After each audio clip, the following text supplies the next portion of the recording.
because depending on the translation of the Bible that you have, you would notice that this text that we just read, verse 53 of chapter 7, coming into chapter 8, all the way down to verse number 11, you might realize in your translation, it might either be in italics, or there is a note there that says that in earlier manuscripts, in some of the earliest manuscripts that we have of Scripture, you don't find this text in the earlier or earliest manuscripts that were found.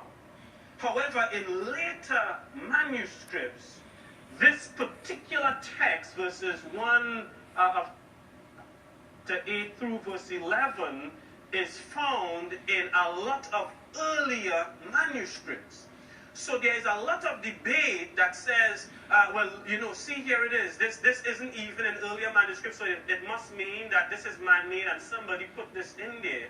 But I just want to make a case for this particular text being found in even some of the earlier manuscripts.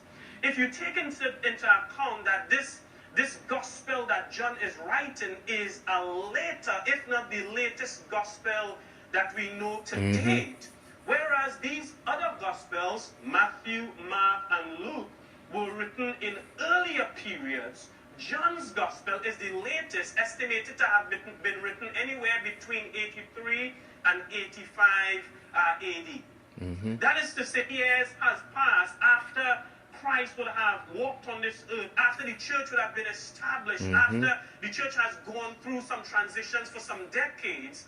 About 50 or so years has already gone by, and now John is taking the opportunity to not just write a gospel record of Jesus, outlining Jesus' ministry and life, but John, if we understand it from this standpoint, John is taking the opportunity by inspiration to speak to some very theological things concerning Jesus Christ.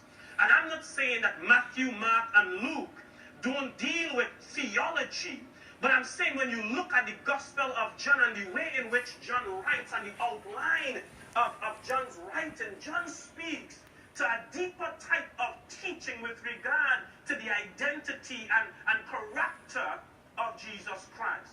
And so within the confines of John, that's where we go to see the true deity of Jesus Christ. He was not only manifest in the flesh, but he was God in the flesh. He was not only man, but he was God in the representation of a man. And so we go to John's account to see the deity of Jesus Christ.